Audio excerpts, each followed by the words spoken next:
Hello viewers, welcome to my channel রান্নার recipes. আজকে আমি আপনাদেরকে দেখাবো আলু পাকোড়া তৈরির রেসিপি। তাহলে চলুন দেখে নেই আলু পাকোড়া তৈরির পদ্ধতি। এখানে আমি 3টি আলু সেদ্ধ করে খোসা ছাড়িয়ে নিয়েছি। এবার আমি আলুগুলোকে ভেঙে ভর্তা করে নিব।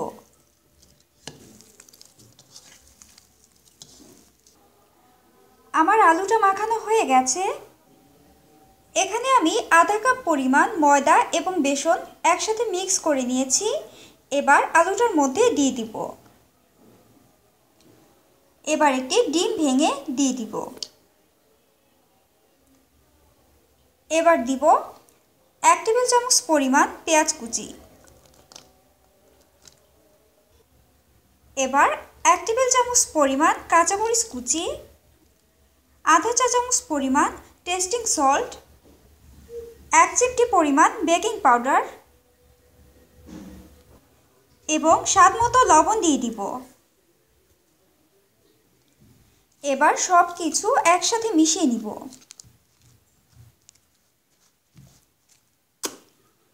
আমার সব কিছু মাখানো হয়ে গেছে। এখানে আমি একটি ফ্রাইং প্যানে সয়াবিন তেল গরম করে নিয়েছি। এবার এখান থেকে বল আকৃতিতে আলুর পাকোড়া ভেজে নিব।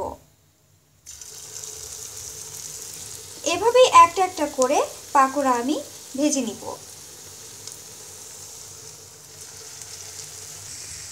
এবার আলুর পাকোড়াগুলোকে এপিট ওপিট করে ভেজে নিব।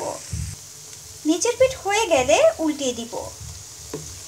আমাদের মনে রাখতে হবে খুব হাই হিটে ভাজা যাবে না, না হয় উপর দিয়ে পুড়ে যাবে কিন্তু ভেতরে কাঁচা থেকে যাবে।